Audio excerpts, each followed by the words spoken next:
കഴിഞ്ഞ അക്കാഡമിക് ഇയറിൽ നമുക്ക് നല്ലോണം പെർഫോം ചെയ്യാൻ പറ്റിയിട്ടുണ്ടായിരിക്കില്ല. ബട്ട് അതൊരിക്കലും നമ്മുടെ ഫ്യൂച്ചർ ഡിസൈഡ് ചെയ്യുന്നില്ല. History shows us that major success often follows a significant rejection.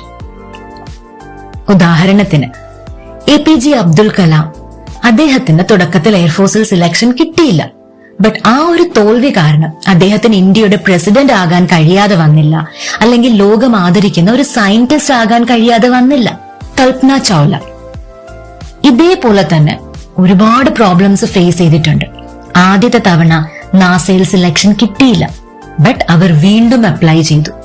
അവരുടെ സ്കിൽസ് നന്നായി വളർത്തിയെടുത്തു, eventually becoming the first women of Indian origin to reach space. ഇവരെല്ലാ പേരും ഒരുപാട് സെറ്റ് ബാക്സ് നേരിട്ടിട്ടുണ്ട്. ബട്ട് ഇതെല്ലാം അവരുടെ കഥയിലെ ഒരു നടുഭാഗം മാത്രമായിരുന്നു, ക്ലൈമാക്സ് ആയിരുന്നില്ല. If you are struggling right now, you are simply in the middle of your life. ആ പഴയ റിസൾട്ട്സും ആ കഷ്ടപ്പെട്ട നിങ്ങളുടെ പഴയ വേർഷനും ഇപ്പോൾ തന്നെ നിങ്ങളുടെ ലൈഫിൽ നിന്നും ഡിസ്കാർഡ് ചെയ്ത് കളയുക.